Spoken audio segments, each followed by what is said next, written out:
Bem, não há como negar que o mundo está passando por um momento de tensão.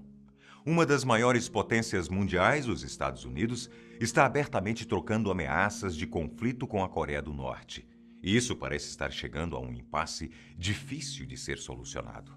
A Coreia do Norte, comandada pelo ditador Kim Jong-un, resolveu acelerar o seu processo de mísseis e bombas nucleares e estão constantemente fazendo demonstrações de suas forças armadas. Por outro lado, o presidente Donald Trump, com seus discursos polêmicos, também faz ameaças e demonstrações de seu poder militar. Como se não bastasse, a guerra civil da Síria continua a se intensificar a cada dia mais.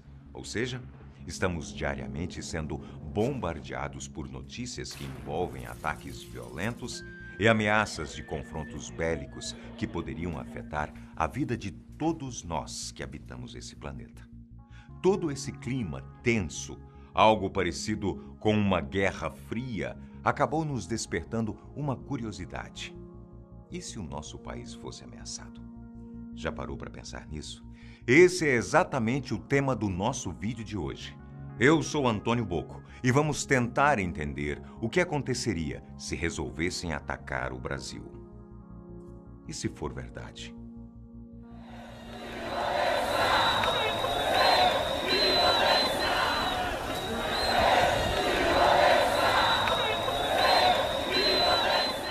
As perguntas que devem ser feitas para que possamos entender por completo um cenário desses e que envolvesse o nosso país seriam: primeiro, por quais motivos algum país poderia comandar um ataque ao Brasil? Segundo, seria possível uma solução democrática? Terceiro, qual a capacidade do Exército Brasileiro em defender nosso território? Bem, então vamos lá tentar responder a essas perguntas. Primeiramente, devemos buscar informações que nos permitam entender o porquê do homem estar sempre querendo degladiar com os seus inimigos. Desde a antiguidade sempre foi assim. Desde Alexandre o Grande até Adolf Hitler, o homem declara algum conflito por diferentes motivos, seja por amor, disputa de território, vingança, riquezas naturais e até mesmo por acreditarem que são uma raça superior. De acordo com algumas pesquisas, o apetite sexual masculino é a principal causa dos confrontos. O instinto guerreiro nos mostra que os homens têm um instinto agressivo contra qualquer um que seja desconhecido. O ato de declarar ataque ao seu inimigo não é somente uma demonstração de força, é, acima de tudo, um posicionamento que revela a mentalidade predominante de um povo, que inclui valores morais e filosóficos. Para os gregos, por exemplo, isso era algo como um jogo de estratégia e inteligência. Já para os espartanos, um valor natural do homem. Mas, enfim, se pararmos para analisar quais seriam os principais motivos para uma possível invasão no Brasil, a primeira opção que veio à minha cabeça, e provavelmente na sua também, seria a exploração e domínio da floresta amazônica. A floresta amazônica é a maior floresta tropical do mundo. Possui uma extensão de aproximadamente 5.500.000 quilômetros quadrados e chega a cobrir 9 países. Porém, sua maior parte está localizada em território brasileiro. A maior bacia hidrográfica do mundo está na Amazônia, que possui aproximadamente 20% de toda a água doce do planeta, tendo como principal rio o Amazonas, o maior rio do mundo em extensão e volume de água. Sua fauna também é riquíssima. São inúmeras espécies de animais que vivem por lá, vão desde mamíferos, aves, répteis, anfíbios que habitam esse ambiente. Também não é necessário dizer sobre a diversidade de plantas e vegetais que crescem nessa região, plantas que possuem potencial para curar inúmeras doenças e produzir diversos produtos e medicamentos. A Amazônia já chegou a ser considerada pelos cientistas como o pulmão do mundo. Mas este título já não existe mais, pois descobrimos que florestas tropicais consomem praticamente todo o oxigênio que produzem. Tanto o governo quanto o exército têm essa noção de que a nossa floresta seria um dos principais alvos. E por esse e outros motivos, como o tráfico de drogas, o Exército já vem preparando o que chama de Sistema Integrado de Monitoramento de Fronteiras, ou SISFRON. O sistema funciona através de um quadro de sensores, radares e câmeras que permite acompanhar ao vivo tudo o que ocorre nas nossas fronteiras. A previsão é de que o sistema esteja operando até 2024. Esse tipo de invasão, no caso, seria motivado por uma disputa territorial, envolvendo riquezas naturais, mas além da Amazônia, o Brasil possui muito mais a ser explorado. Nosso solo possui uma alta qualidade para a agricultura. Temos riquezas minerais como petróleo, ferro, alumínio e alguns minerais raros como tório e urânio.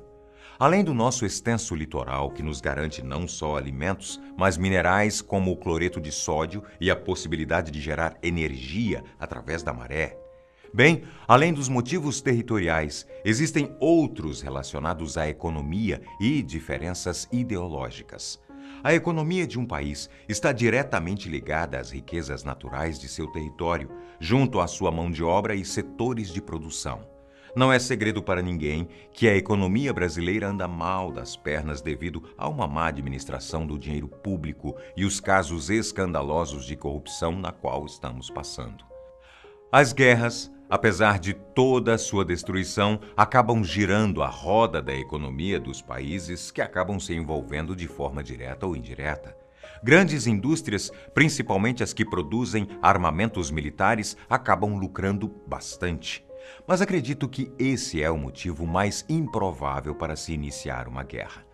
Com relação às soluções diplomáticas, o Brasil se sairia bem nesse quesito. Afinal, nós, brasileiros, não possuímos um histórico de nos envolver em conflagrações armadas do tipo. Isso se deve a uma série de diferentes fatores, como a recente ascensão do nosso exército, a nossa posição no cenário mundial e também a nossa bandeira de país pacifista.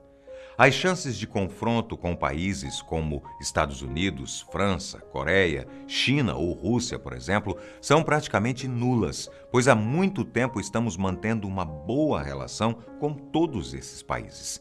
Nós teríamos mais chances de guerrear com nossos vizinhos por conflitos regionais e de território, mas nesse caso nós levaríamos vantagem. O Brasil não possui inimigos políticos abertamente declarados e nem problemas graves em suas fronteiras.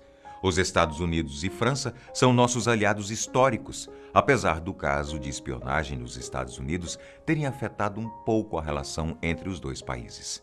Além disso, temos uma boa política comercial com outros grupos de países, como, por exemplo, a Aliança do Mercosul e do Grupo Sociopolítico Comercial, o BRICS, uma abreviação para Brasil, Rússia, Índia, China e África do Sul. Esse grupo simplesmente possui a maior força militar do mundo. Caso estoure uma guerra, estaremos bem acompanhados. Vale lembrar que não existem eternos aliados ou eternos inimigos. As relações estão sempre mudando conforme o contexto no qual estamos vivendo. Vamos então analisar os dados do Exército Brasileiro e como seria o seu desempenho diante de um ataque inimigo. É claro que podemos fazer somente uma previsão comparando a nossa força militar com os demais países. O nosso desempenho, portanto, pode ser somente especulado, mas não podemos afirmar o que de fato aconteceria, pois a prática é muito diferente da teoria, principalmente em um caso como esse. O Exército Brasileiro é o maior da América Latina e ocupa a surpreendente posição de 22º país de maior força bélica do mundo, num ranking de 160 países avaliados. Os primeiros da lista são Estados Unidos, Rússia e China, nessa ordem. Para conseguir chegar a esses resultados, um grupo de pesquisadores avaliou o total de 160 países e analisou diferentes fatores dentro desse contexto, mas não levou em consideração dois requisitos: as suas capacidades nucleares e a sua relevância militar dentro do cenário político mundial. A lista que classificou as maiores potências militares estudou e analisou mais de 50 fatores para chegar ao índice de poder de cada nação. Dessa maneira, permitiu que países com territórios bem menores que o nosso, porém com tecnologias de ponta, tenham a capacidade de competir com países maiores. Os principais pontos analisados foram o orçamento para a defesa que o país gasta durante um ano, que no Brasil gira em torno de 1,5% do nosso PIB, a mão de obra militar disponível para a batalha.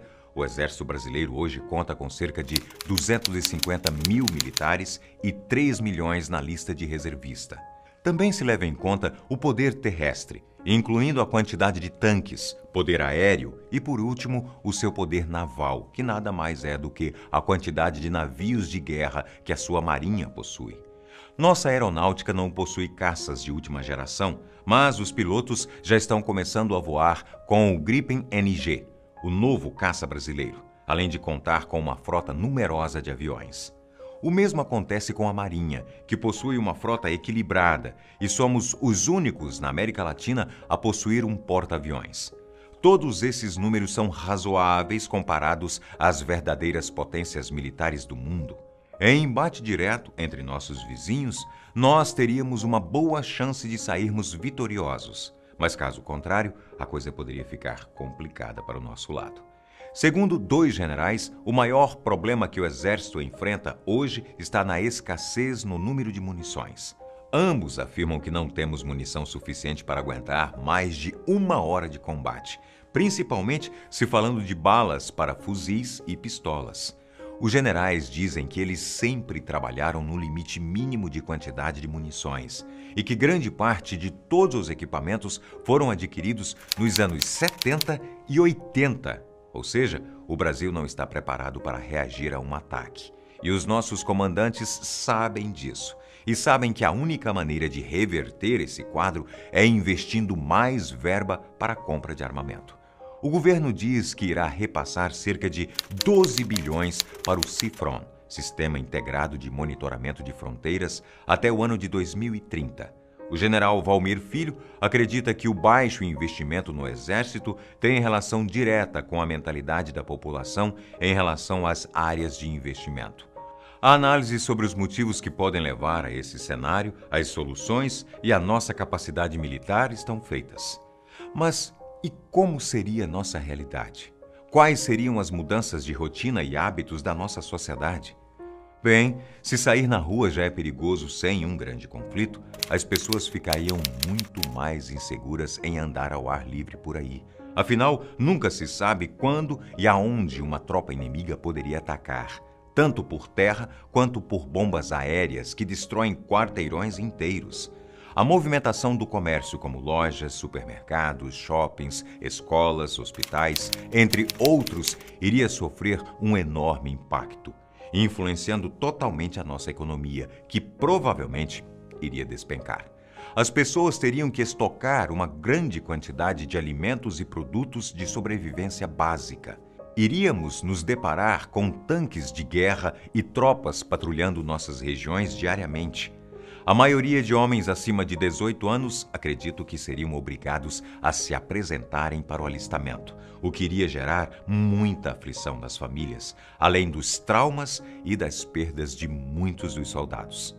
Caso não conseguíssemos resistir à invasão, teríamos que nos submeter a novas leis e novas regras que seriam impostas pela nação invasora.